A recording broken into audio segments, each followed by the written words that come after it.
Today, very important changes have taken place on the front line of the Ukrainian-Russian war.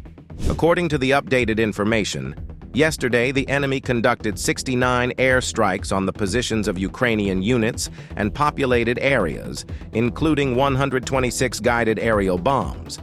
In addition, it made 4,543 attacks, 132 of which were from multiple launch rocket systems. In total, 142 combat engagements were recorded over the past day. It also became known that at night, drones of the Security Service of Ukraine, as well as the Special Forces and other defense forces, attacked the Borisoglebsk military airfield in the Voronezh region of the Russian Federation, from where the Russian military is actively bombing Ukrainian territory with drones. It is noted that the drones attacked warehouses with UAVs, parking lots for Su-35 and Su-34 aircraft, and aviation fuel storage facilities at the airfield. The source also said, citing satellite monitoring, that 4 fires were recorded at the airport. The Security Service of Ukraine continues to take active measures to reduce the enemy's ability to terrorize peaceful Ukrainian cities with the help of militants equipped with guided aerial bombs. Russia does not inform about the drone attack on the airport.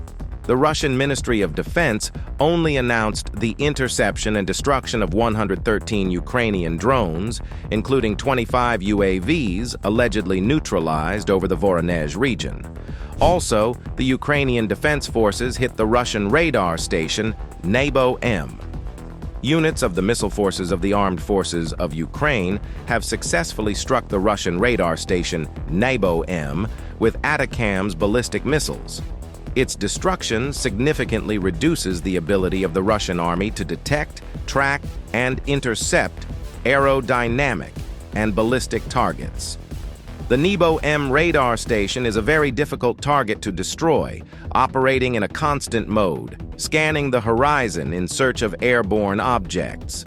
According to available information, the enemy has only 10 working systems of this type left, each of which is estimated to cost more than $100 million. The destruction of the Nebo-M radar will create a favorable air corridor for the effective use of Storm Shadow and Scalp EG cruise missiles.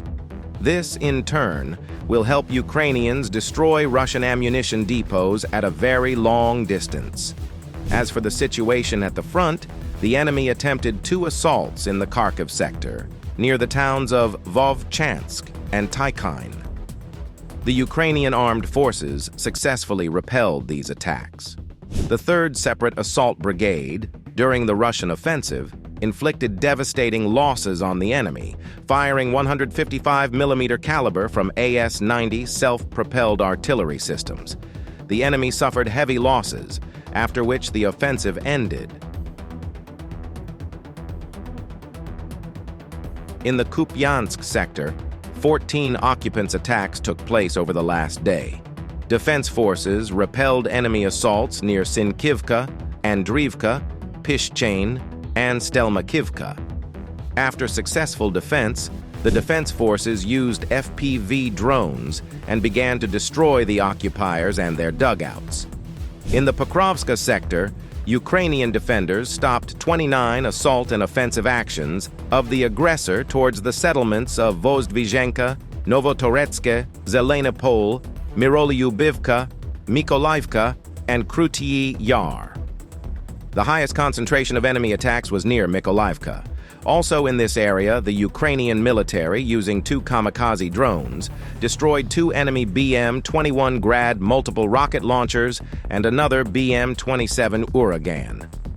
The movement of the missile system was spotted in the forest plantations. Then the defenders raised their FPV drone. The occupier tried to escape from the drone, hiding between the trees, but it was all in vain. The Ukrainian military did their job perfectly, and the target was destroyed. In the Kurakhove sector, the defense forces repelled 27 attacks. The occupants were most actively trying to advance in the areas of Kostiantinivka, Kurakhove, and Georgiivka. In addition, the enemy attacked in the direction of Tsukurine, Zhelan, Druhe, and Katarinivka. On the border with Chernihiv and Sumy regions, the enemy is actively using artillery and aviation in the vicinity of Ukrainian settlements from the territory of the Russian Federation. The operation in the Kursk region is still ongoing, and there is no new information on it yet. Ukrainian soldiers inflict significant losses in manpower and equipment on the occupation forces and actively undermine the enemy's offensive potential in the rear. In total, the losses of the Russian invaders amounted to 1,150 people over the past day. Ukrainian soldiers also neutralized 6 tanks, 17 armored combat vehicles, 37 artillery systems, 1 air defense system, 43 operational and tactical UAVs, 58 vehicles, and 12 units of special equipment of the occupiers. Thank you, friends. That's all for today. Subscribe to the channel to keep up with the latest developments. This video was prepared by Hustler. See you soon.